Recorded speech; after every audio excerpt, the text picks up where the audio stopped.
ஜனவசியம், அதாவது ஜனவசியம்னா அந்த தலைப்பிலே தெரியும் ஜனங்களை வசப்படுத்துதல். இந்த ஜனவசிய கலை எதுக்கு பயன்படுது அப்படின்னு பார்த்தீங்கன்னா தொழில் வியாபாரம் செய்பவர்களுக்கு பயன்படக்கூடியது தான் ஜனவசிய கலை. ஒருத்தர் என்கிட்ட சொல்கிறார் சார், கடை நான் ஒரு ஹோட்டல் வச்சு நடத்திக்கிட்டு இருக்கேன். ஒரு 20 வருஷமாக கடை நடத்திட்டு இருக்கேன். நல்லா வியாபாரம் ஓடிக்கிட்டு இருக்குது. இப்போ திடீர்னு பார்த்தீங்கன்னா வியாபாரம் அப்படியே டவுன் ஆயிடுச்சு. ஒரு நாளைக்கு 50,000 60,000 பிஸ்னஸ் ஓடிக்கிட்டு இருந்த அந்த கடையில் இன்றைக்கி பார்த்தீங்கன்னா 2,000 3,000க்கு தான் பிஸ்னஸே ஆகுது.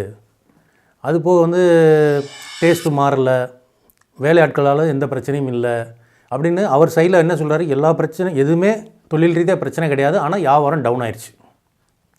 அப்போ இந்த மாதிரி வியாபாரம் அவருக்கு டவுன் ஆகுதுன்னா அதுக்கு என்ன காரணம், என்ன ஏதுங்கிறத கண்டுபிடிச்சி மறுபடியும் அவருடைய வியாபாரத்தை மறுபடியும் முன்பு போல் ஒரு செழிப்பாகவும் சிறப்பாகவும் நடைபெற செய்வதற்கு இந்த ஜனவசிய கலை பயன்படுது. இன்னும் சில பேர்லாம் பார்த்திங்கன்னா ஒரு கடை வச்சுருப்பாங்க, எல்லாமே குவாலிட்டியாக தான் இருக்கும், எல்லாமே நல்லா தான் இருக்கும். ஆனால் அந்த கடைக்கு யாருமே போக மாட்டாங்க, யாருமே வாங்க மாட்டாங்க.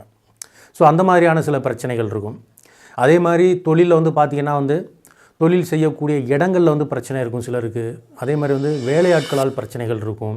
இந்த மாதிரி தொழில் ரீதியாக ஏற்படக்கூடிய அனைத்து பிரச்சனைகளையும் சரி செய்வதற்கு இந்த ஜனவசிய கலை பயன்படுது.